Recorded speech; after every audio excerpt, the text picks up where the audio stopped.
oyi obi amna ba be bo Dr. Bawumia chi domo a obeyi no sanse napo efinin ayinyama ba ko mienu bi wo ne ho a se ordinary ticket ne beka Dr. Bawumia de ne ho a ani be nyan kakra na de eba sa no nkrofo bebre no anso hyase e kire ma dwene se opani se ye ka NPP tibire kesefo no a untumi nka nyini mfirim sanse National Council no wo ka ho bi elunti se owura Andy apia kubi ba monten so no de saa asemi ba beto monten dia ene na we no kire se ade no ani be ye den pa ani be nyan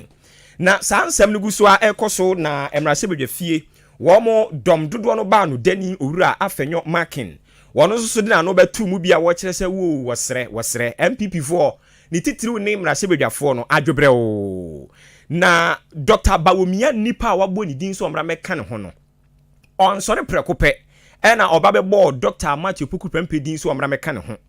wadi kan ye di obroni friend se consultation ni bi ene obi bia o mata no wabo pini no abisa no so pani se ye de na poko e beboa yen so obi bia one ne be kasa bia kire se na po beboa ene enye empanimfo ba akomienu pewu empanimfo wo party ni mu ne de dodo no a wo so obo pini wo mo wabo pini wo mo afi wo kwa sante mantem a party ni mpanimfo wo ho nso so wono omu nyina kokohia ye ko bisebisa wom se mepese me yi mu nipa ba ko firi ha o na sa nipa no ya asomasi ni sunu ne ban te sen obeboa me o e ma party fo ni nyina gine tum se o oba asante mantem a na pose yi wo mo agina tum papa eni ti se Dr. Boni din so omra meka ne ho a enya de a eye ne bone so na ebeboa ma wo mu nkonimdie no atimi abam eni ti doctor nsori prekope en obo na podin consultation no akom na ono de ade srede a wode to party fo ni nyina nim ni titiri ne MPs no wode to manim ni se onipa bie ni hono mo ono betumi de ne nsa esan ne hwene so se ne ho te ne ho ye koro gin e fini keka wani ne ho enu nti obeto bode abo ba no Yesu kan sa ade kire nkrofo a so oba mu so omkwa kosi no abo aku no o kan sa asemi wie ye obi sa ye se hwan na ne ho te o peja ni ti a o dane ne ho ye se o hwede ekoso ho na nkrofo no ebo oba yi abomo se wadi bone e bi kura ma da no no mu nyina obi a pe ba bi afa wei eda di pefe se onipa bie ni ho no mo ane ho fi eni ti si abo na podin na dodo no ebi ni mo nseda ebo nyoso a enya ne bone so na so mu nyina anyi ntum se obeka ho a ebeboa ama MPP atumi adin konim ti wo mu nyina entai na chi. It's been the consultation in one way or the other, one after the other, all to ensure that the party gets around the nominee. MPP is a party of peers. At any point, you would have many people feeling okay. What I would want to caution against is this temptation of feeling that you are better than somebody. I mean, none of us can ever be perfect or tick every box. And so if one is considered, we have to all accept it, no matter what. Once it's been settled, we need to all rally around him. What people don't know about him is his strong determination to get things done. If you are a bulldozer for the right purpose, you are given a name. A running mate is a bulldozer. It's a hard-working person, a determined person, an unyielding spirit who knows how to get the job done. We cannot have a perfect character to lead any organization anywhere in the world. But once that person is fit for purpose, we must all rally behind the person. Abusia openia nini esisi ye wono na wokọ omemra sebedwe fia wo ye dom dodo no ba no dani na osan kasa kakra twen ho free na po ene yewura Bawumia nsensem no ho etisi free senior high school bill a wo mo de akoto omemra sebedwe fie no otisi mu eka no so ho asem kakra na ne no wo kire nsɛmtwerɛfoɔ ne sɛ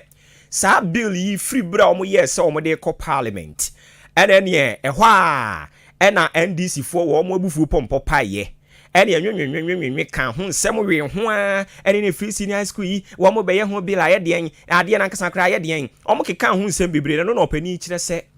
bill no mo de ko parliament no no ne ba be se aban bia se MPP aban yo se NDC aban yo ba be se obi akete na watimi ahwe ama free senior high school no atumi agina ne nan so na aboa Ghana mabunu na fei wo mo a wo se wo mo susu ekosuku ni bi kokonya nimde na eboa wo mo ankasa brabo no saafo ni nyina wo mo benya akwanya kese na wo mo susu akwa kusua ade no ebi enu nti NDC fo pa wo mo nko na omkonko di gari boto enom epunsuo ni nyina mfa nguso sa free senior high school bill no omde akoto parliament ne de eye denyara wo mo betwea fam ama yagye atuma na be yemra na abebo free senior high school ne ho ban se ne be ya aban bi ema meyi emfiri ho. It was rather too early for them to say that they are opposing the bill when they have not even seen the bill. You've not seen the bill. By mere announcement of the coming into force of a law, you say no. Same as they oppose the free SHS itself. There is precedence that all major social intervention policies are backed by law. But what Akufo-Addo is doing is not new. He only wants to fortify it. What we want to do is to ensure that we enact the law to bind all of us to create a new national psyche, which will lead us into a certain point. That look, as a country, Yenya Damazi free SHS is non-negotiable. However opposed the NDC is to it, is non-negotiable. It's non-negotiable. We want to force the free SHS on them. Make sure that they don't in any way stand. Enti uchiri koko wasubedi ne ma omu mpo free senior school de ye de be hye wo mokon pa ma omu nyina age atum efutu mrahye bedwani ono kro no asan eye dom kese no wo mo ba no dani e wo mai mrahye bedwafi onimunyamfo Alexander Afenyo Makin na sa free SHS hun sansem ya mra ya muso amudi koi bill hun sansem and I'm so executive director Edema Africa Education Watch EduWatch Ayowura Kofi Asare wono so kire sa nyamyanim nukura ni automatic kopo free SHS program no eda hono no a ensem bebre wo mu ayempa ho asam kan ya no nti aba we sorry free hu mom no wo kon twetwetwetwetwetwetwetwe e wo bill hu no eye no wanwa EduWatch fo eye wo mo wanwa pa Owura Kofi Asare atwa ne nsam so bio ya na ochem se sa bill na omoka ho asem mo say free SHS bill no say yenya de kwam na se bedam se ehwi ya begye yedi pa wo wiase afa na nyine sanse wadi ahomasua achi achepa ebibrem ha ane achichi ni benche nyina mama ho droso won sha dante sasem we bi mpani nsam da si ya si UK fo ana US fo se wamuntu aso sukuu no ya de ho bill akwam na sebedwam ya emra ben no na ke ya be free SHS ya pe homasua aye kwano wakwa enge ya brofu yi ena wo mo ya ne first pa ana mo mpo de mo ya ne papa sense broni kaso wakwa ban sukuu a utim say you aban sukuu no eye papa gina na so achirachira fo papa na gu wo mo chira de achirachirafo ne nya kwadro achirachirafo no sonso po mu nsu se na makatu yakam ana mi yewe ma ana lawa we ma dabi omukrampo no muti free no asiye na yesua free wa mo ho ne pesi yesua huri tra wa mu a asam na hwehwe aso kakra woto ane nsam so bio ya no oba mane achem se dia wose aban we eye no wonye dia hia die enshede hia sa bill kro no mo ka no amosi chenchira try ya de be minority for so and omo mpo ya de be wo mo so no enya samu fufuro bia sanse Ghana ha ya wa mamra ebo ahumasua ho ban ya wa mamra bebre ho no mo ekasafa eye ahumasua ya wo emra so ya pass ya di huduma ebo ahumasua ho ban se ya enkwada nkete gbagem se ya hehe ahumasua ye no wosuku mu ha anase ye wo presby Pentecost primary ye wo hehe Roman primary se ahumasua ye suasua wo krom Ghana ha nyina da no ya wo homra ya chese osofuo po wampo de okọ light club po wampo de wa ogunsa po wampo eye adwuma enti adenti na chinchina twan e de be na omahu MPP for so omahu de ya nti chinchina chia agire wonom e de free SHS bill kwatom na shebedwam na ya pass be ya mra na ya den wose wonte ase esanse wo Ghana ha seye no ahumasuan samu a wo man mu no ya de ase kwototi obi ansori ntia obi anka se sanya musi kirade e wo prime minister yansesa ne ya ni sei se wono mo na ase bibi fufuro bi abakra no a enya se bi ya sori ya putupro na no ada omuso mo sesa adekirem kakra nya de practical be wurawura mi se fifafa baabi ansa kra na ya nyina o mamu ni giatomo na sa free SHS ho poten no ampeso mo ye mra bia so no omo EduWatch for mo ntiase omunim adekropoten ehye no wo se ye nhwe ade o wo hye ewiase afa na nyina omo ewo emra mienu ya edi ehumasuya eso emra ba ko ye edi kan eye de ebo suku se ya primary se eye chocho se ya he kosi empanifuo so suapon mu ya womra ebo sa eye stages ni nyina sector ni nyina ho ban ana de tosum yenu nso eye suku mu mra ebo asuafo wonom akwanya educational right ye bom ho ban se obi ebenya tumi wakosua de ye nkasa so masi ofikrom ha enti wo de ma hunsua de wo bonton ben wo ya ma hunsua de ya womra honom a ekire so obi a wakwanya so obesua ade enti emra bienu nti ono de wonte ase de enti MPP fo no se omo ye ntoaso suku no mu nko free no omo hyeda pamra bi bo ho ban adenti ana omo mfiri ase no kura hono omo chese ase no twatwa bankufu ho no akosi eye JHS3 bebre suku bebre omo tititi nuase enti siase ya ba kasa tokrodo afa free SHS bill ho a adenti na panifo anhwe nkwada mu ho kura kane no omo mpese enkwada no kura benya baby papa gina na se enkwada no suku no kura ho behia kane ansa na de akwanim free SHS no so omo yo hu dede eye hu dede ene ye de we ban osi free SHS no so kura mpo oha bebre wom enti adenti na ba ne manani nku free SHS no ya mo se ya de pa no enioma sinto ewom no omo nhyemu kena omo nhyemu ma na emunya dene na timi aboa osi free SHS no hu dede no ekoso bill no omo agya yiri mu eka ho asem ohun ni se hu hia bill bia ni wonu mu hu hia wose hu hia baku se zanse Ghana ya wa ya mra dada ya bua ma hu masua nsem ekotote enti free SHS o matu o monite asiso no enya nahi o omo mpe hye papa bi o mbetimi dia gu akwamu ema entoaso suku no ne kɔ no aye kama afa sikasem so ya de kase a ewo free SHS mo obia betimi akasa mpa na nse kura nkwada wenya suku aduane ni aha sei omaduane oni headmasters fo no ma yamosomoso ma ko manu atumi o ubusa mo mpo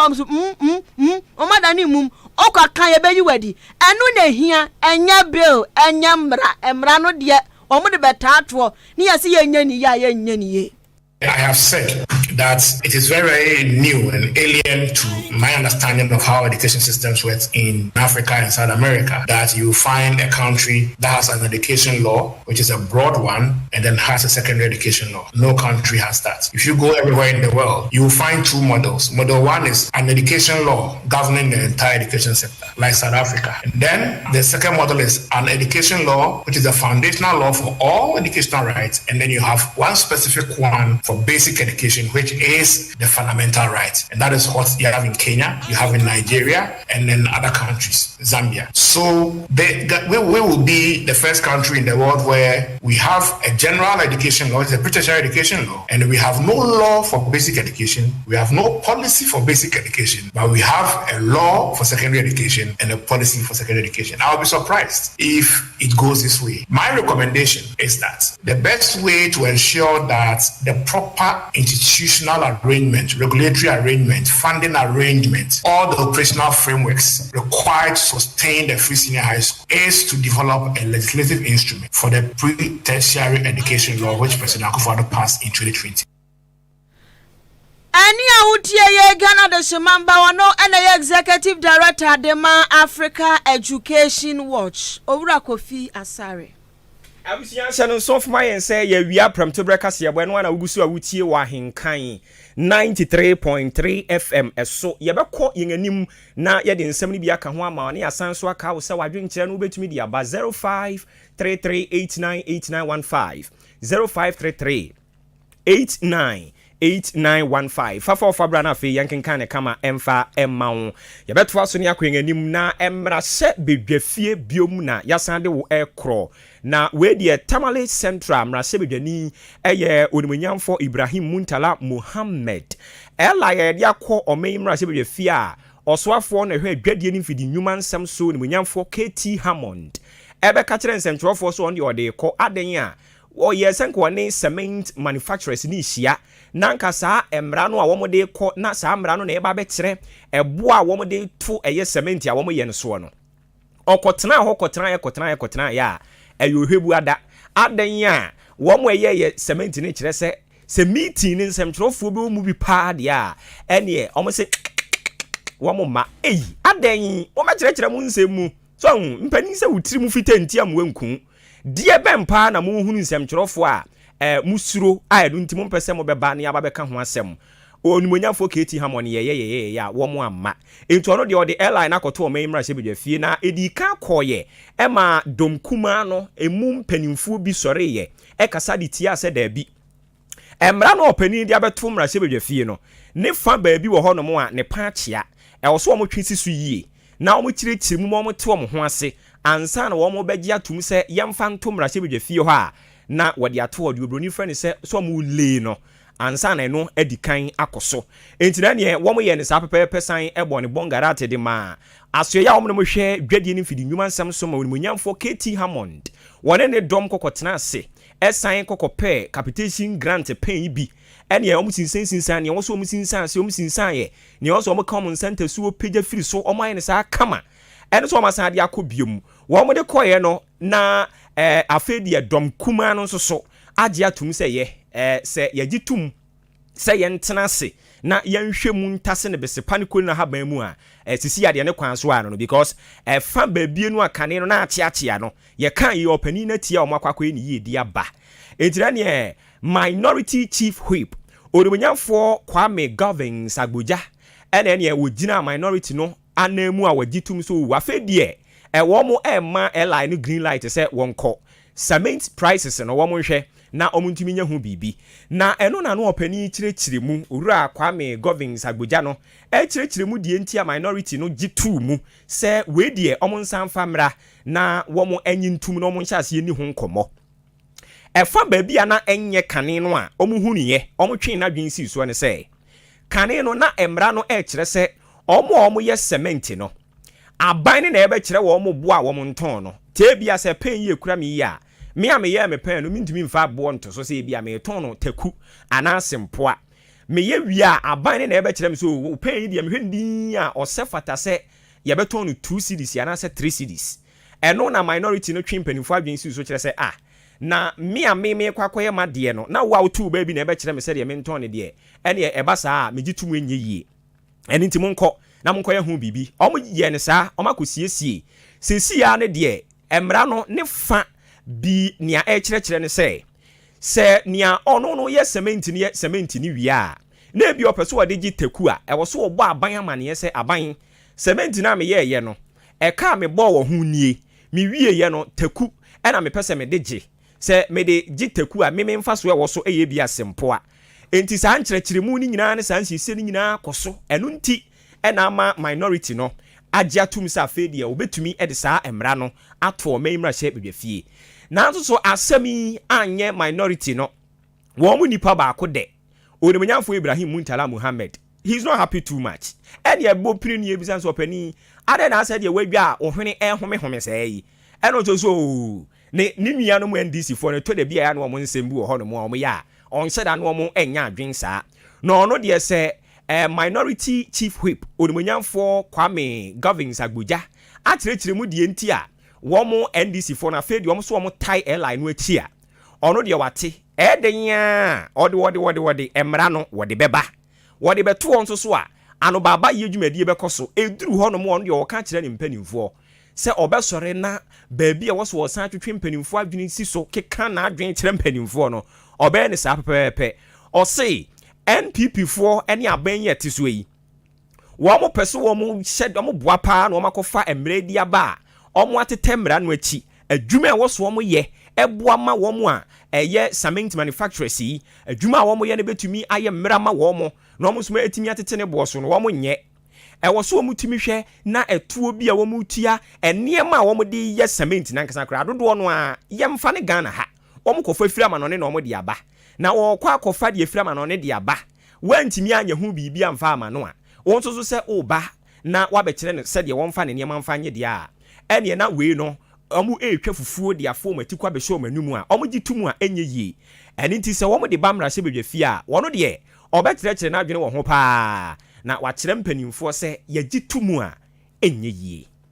Whatever form and shape it takes is completely unacceptable. We have been against this proposed LI on principle. Now, this morning, I raised concerns about the possibility of having this LI laid. I went to the leadership and I told them that we should not allow this LI to be laid. And the argument was that the LI, there have been some proposed amendments to the proposed LI. What amendments? The point is that the government is hiding behind this LI to admit that they have failed as a government, that the reason why prices of cement are escalating is not because of the absence of LI to regulate pricing or regulate or determine reporting as they claim. It is because of how badly the economy is run. It is because of the inputs that are used to produce this cement are imported into this country, and import duties have escalated. It is because the cedi has lost so much value that they need these dollars or other foreign currency to bring in the inputs. There can't be any justification to this. They have succeeded in laying it, which is against some of us, our position, and I made my position very clear to the leadership that I am completely against it. And when it comes to the debate, we will speak out strongly. We must not allow this thing to go on. Abusia eni atwagu yeyi eye onimunyamfo Ibrahim Muntala Muhammad ya woye emrahye bedwani ma omanfo a wowo Tamale Central.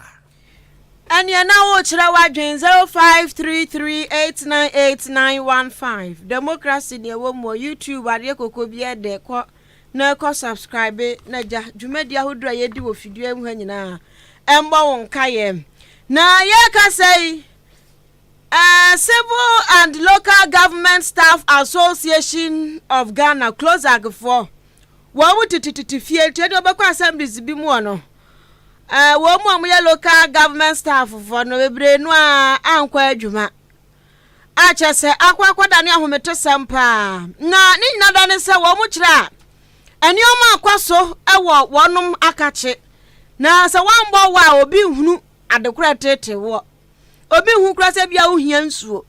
enso bia na nsukom de pa o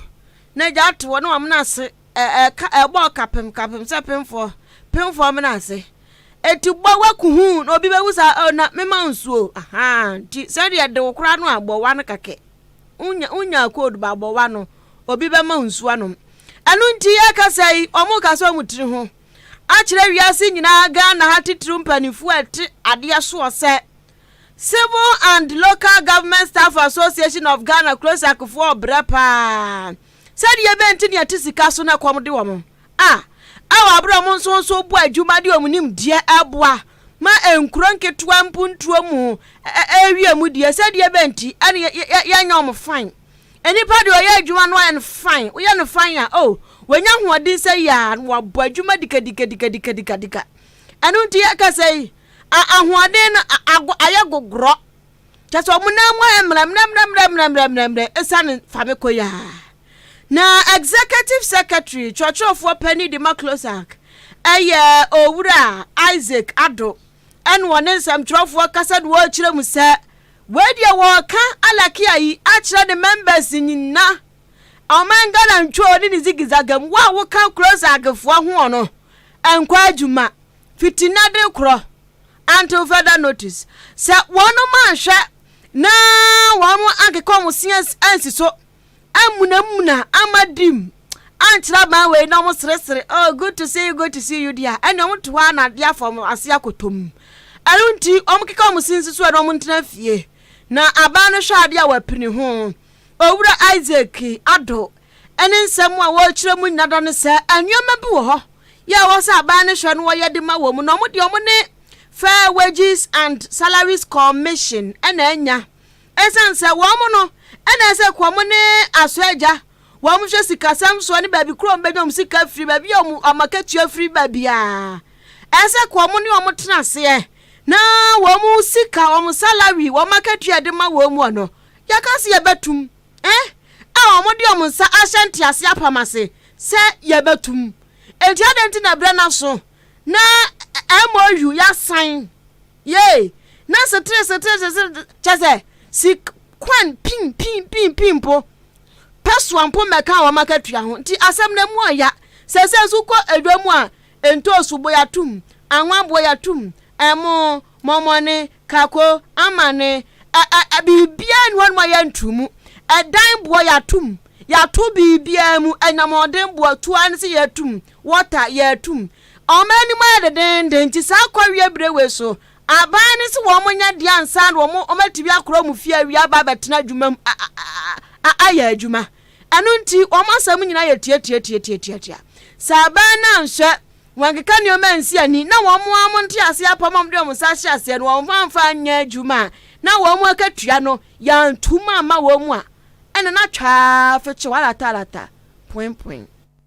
In consonance with our letter number BA 15 volume 2 dated 21st June 2024 indicating our intention to proceed on nationwide strike if the new salary structure for the staff of the civil service and local government service is not implemented, we hereby declare a nationwide strike with effect from Wednesday 3rd July 2024. All staff of the civil service and the local government service should stay away from work until further notice. Similarly, all cluster secretariat offices are closed. Can you take note and comply? Thank you. And tencho, me na nefia me twa say tencho, ujo na good afternoon for school but tencho. Et papa say tencho, mwam wapa dia.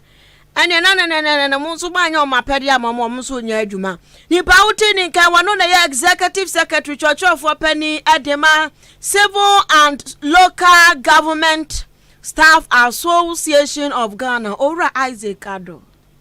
Abusia ma yamfa sedama boafo a wo mo adawro ma wo mo aboya bomu na yede kasebo egusu a yede emma ODI Electronics eno no shewodi media network na se asemi yaka yesi TV eboni donkomi air conditioner fridge deep freezer washing machine rice cooker blender kettle microwave yaka ho asema kan omo tie sa asem yom tu ho na mo de dodo no a wo mo na ase asore sanse no kure ena ye kan ho asem de kire wo mo su tu ho na mo na aboa wo mo me ba cho so wo pe bi a TV na wo pe se air conditioner na ya bobodi ni nyina na wo pe mo ye company bia na ankra bi na wo pe saa ne mo ye kekan ye nyina na de akodi ujuma ma na mo to na fu ani kire mu wo odan inkwantanum MTTD yani Ghana Police Service ni edi ani muhwe e wo ho a wadaro ma wo kwa obehunu se prince ne dom omo sere kama wo ho na onso so wakokan wo ha wa kire wo mo obeboa wo me pa chew 0539 500 514 0539 500 514 eye number abe frena prince ne nua no maje wo so na fei enkoma e wose mudie no matimi ahwe na madi ne kama na abusuane atie ne se ye no brands e na ye ton ne ho maka kire o wo TV ni fridge bi wo mpotem ha chem dan mpotem ha no mo a ubetumi akogina hodin mo hwendin na TV we edin be na da so fridge we edin be eni din eni nti se ne hwini ebugu mu a ubetwa wo ho sa tefre wunya bi na ade ahye Nasco Zara eni nabusuafo ne de ewodin eni nti ehu ba bi seye a eno an so ba be ka kire ye ne de akọ na wo so so ahwe asiesie ne kama ede amawo umpe wei awia yi ye bisa se den na ope Anya na Masha Beauty and Training Center so obae wa hu siesie na ho na ekoso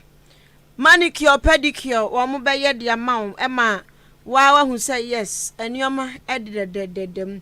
utiri hu ade ye obi anso wo be ye de amawo konro na apesa wo boss braid de kekeka ho de fe nyina Masha bebo ama kama the wig so obeye ede amawo Shane so say ebia obeye wedding engagement bi na eja opo obi atwu makeup Masha ewo ho opese usuan so akwa a wo be kire on kama emwo nyansa no dwuma akura sabre so woni hwi ya wo ye de anache so bae obebre pa ne de dadro bebo chance mu so da kwen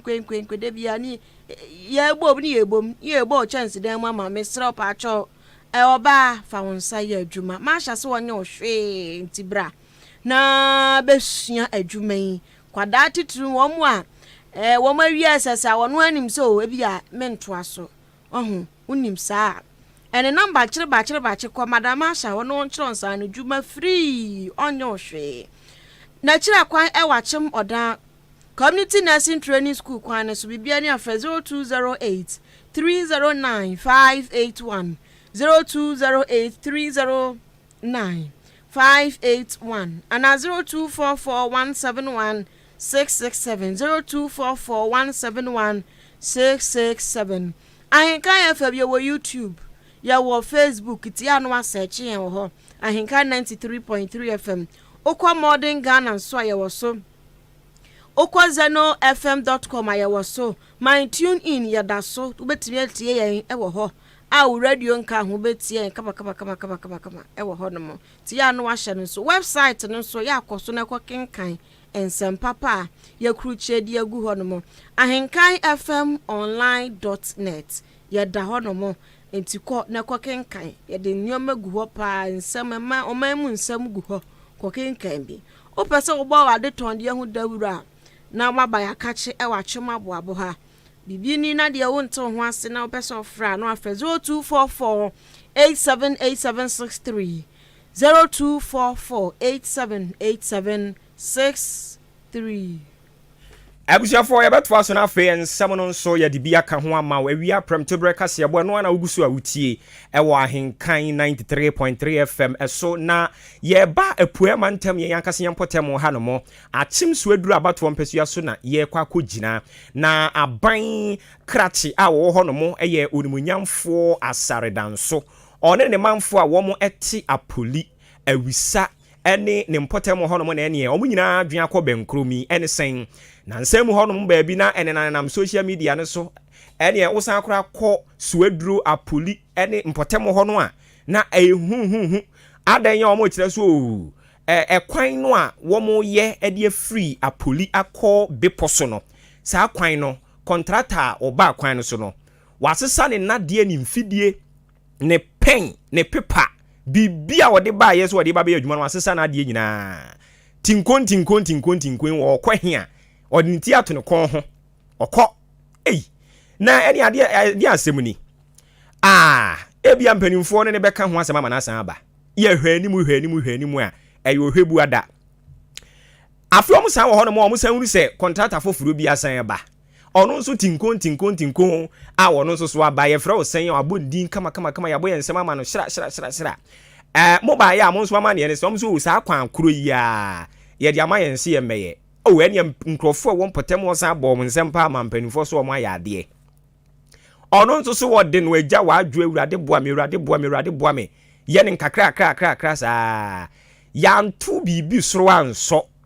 yesi ono nso so ya wasan asesa ne ne ba nyina afiri kwan ne so enti ahyase kra ba be ye nkomodie se ade kwan bosum bi te so ana omanfo no ho no ana o mpene so se yenye kwan no mum ye hyase ye hwehwese nsuo bi wo kwan so ne ne ye komo mo snap akufu toni nkosia mo adi ama mo koma to mo ye mo ya ne saa enti na ne nyame anim nokre ni om so mo ye ne kama pa ukọ apoli beposo kwantempon no so ho no mo a wo mo ebebo mpaye de mpaye nso gina mu bo mpaye sa urade kwan ya poli kwan ya nye o ene abrante long man de titi nipa sa o ne kasa 1 2 osia poli kwan o ne kasa 1 2 poli kwan te so o ma wonya haban kura nkanwe na eno na mpanimfo a wo mo wompotem ho no mo a DCE ene ne MP wo mo tena sidi no mo se da bi ade yi ya kwakoye bibie wo ho ene nte wo se we die ne krakrakra mu no mo tu ho anamon enti me no kasa o ma san de ama contract foforo contractor omodi ama no ame no kasa sisi wo kwan no so edin a wo de frɛ no ne Maripoma Construction Company.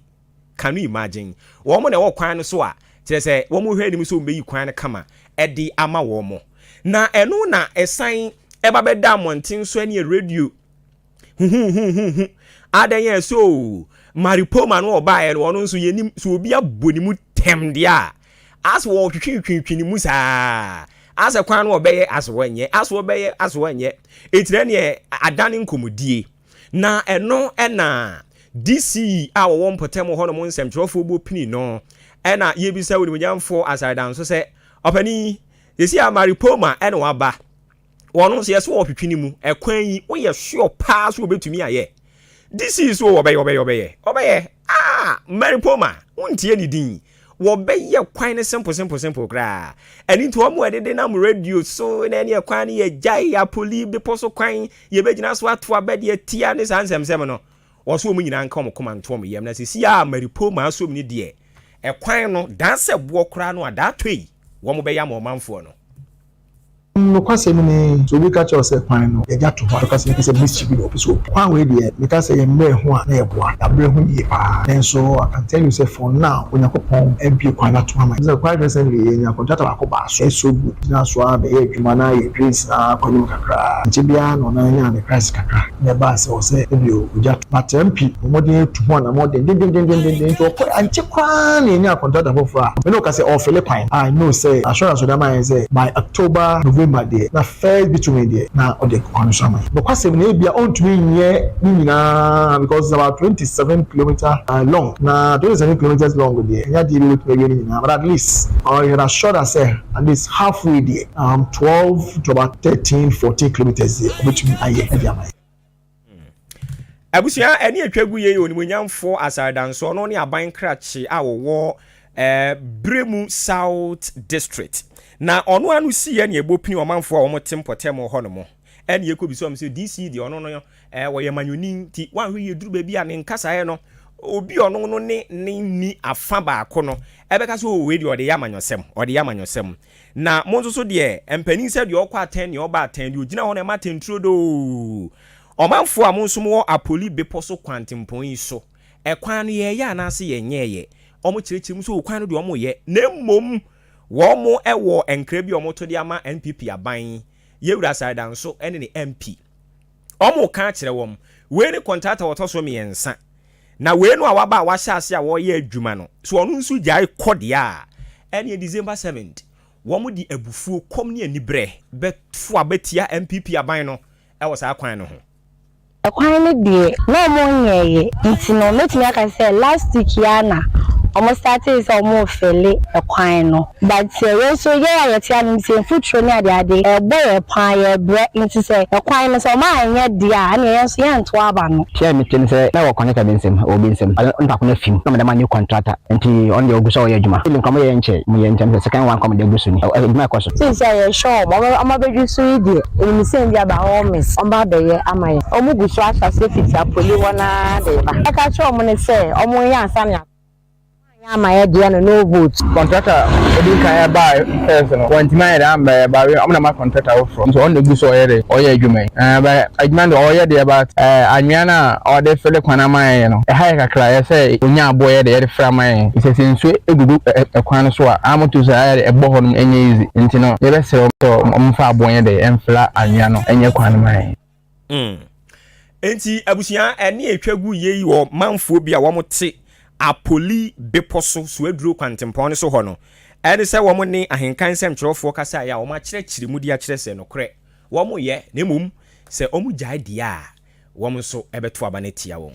ene enfo ma dwenkyerɛ ento aso Facebook ana me ginan Nana Kwasi George de aba ne nsɛm no wapa free SHS ho asɛm no kasa policy de ehia si ya de bɔ ho ba na sankofo no mbetwam nkofo NDC fo no wo kan yo Nana akuamo abo aten so de ne dia basa breaking the 8 ne de eye ba omiane na po na ombe breaki odoi tema ono so say Dr. Baumia as president Napo as vice president ebebem filigadochi ko mensa pillar 2 free dome kwa benya constituency o say Dr. Baumia nie Napo nie bebia awu breaking the 8 simple kra teacher kwadwo tapanyina susun so say Baumia track record ebekasa Francis Kaswada tusun so say Baumia oye credible ti Ghana for muntu abanema no BB Kaswa so say atinye bia ni hu say ye ka strategists any policy analysts public policy analysts chase yemfa bodi e wiase nyina ma no empanifo a enimu de we wiase nyina ekra ka se Baumia owani suade hunu edamufua master planner junior kentampo osi breaking the 8 no About me no an betimi ho na ponso be kan ho de na ne kumo biem no biante Stephen Ado Abrantes trusted what I mean when Stephen de ka din wa Bible okay Ado so nti ene fancy high na yenko yo na we ese na ye July 3rd na so ne June salary on de wadi awie ne dia salary June salary no June bosimi etwa mu enre ya sika de man no anka wode be hwe July sele July sika de man wo June ya de man June na wie ye okay wadi awie mpacho an ane obet na it is possible onko se o si wadi awie onko se pa yeah salary na hata wudi Uni say eti bidia kafra hey na July no so wo mu 31 o July 1 bia so e wo mu 31 na ya ko mu 3 ane nkwa 20 something obetwe fa ne bo obetwe fa abrabo ni tebe yie ni nyame wo ho bibia be kama say ya de asi na na owura ya amponsa. Okay. Mama me chebe so krasa me fambre o. Okay. Okay. Me refi ye. Okay. And me ba no. Refi kra me jato fi. Enya hwe wo china. Anti me de baba. One na yire. Ma mi dede. O de saying? Dede. Okay. Mi chia omo, ye chia omo. Na ne baba ako e di the birthday. Okay. Na din ne de chese ma twa to ho. Me ja enu so ato fi. Wa ja din nso wo ho. Din nso ma ja to fi na din no. Minim so bobo ate bi da. Den amponsa be ka ho. Da bi brofudi no. Brofudi no okay. Ai. Mefisadek. Ai. What's that? Mefisadek I think so Bible mu. E na your Mephiboset wo. No da mate da. Mephibose. Enyomo no. Na dia mi kan dia. Baka sisi abamra sa fi. Mefisadek no. Oh, okay. Mefisadek. You see our Bible. Our Bible mu. Eh, ejampoza. Ono papa na di say din man ba no ana. Ai. Hey. Din mu odu. Sabnat pania. Owoni age no wo hwa obe. Oh, obenya bia. Ni 50s. And Mefisadek. Ebia okeka ko 50. Mefisadek. Na so omo abre so de nka omo tu firishia na yi o. Ba kura no so onyisa to a current baby. Oh, okay. And any papa no so be current. Papa no so ya current. Because omo time there, omo to Kasara no ne. Omo to Robert ni Solomon ni Abraham ni. No Mefisadek. Yes. Okay. Enti na ne birthday Nyankopon hira no. Na onye ne kese pa. Okay. And happy birthday ni di ene ye keka dia mame Emma minwen ono so ye adwuma wo Republic FM. Okay. Ono ye wo mo morning show producer. Okay. Ofre no Andy Frimpong Manson. Ene na wo da nti Andy Frimpong Manson awo Republic FM.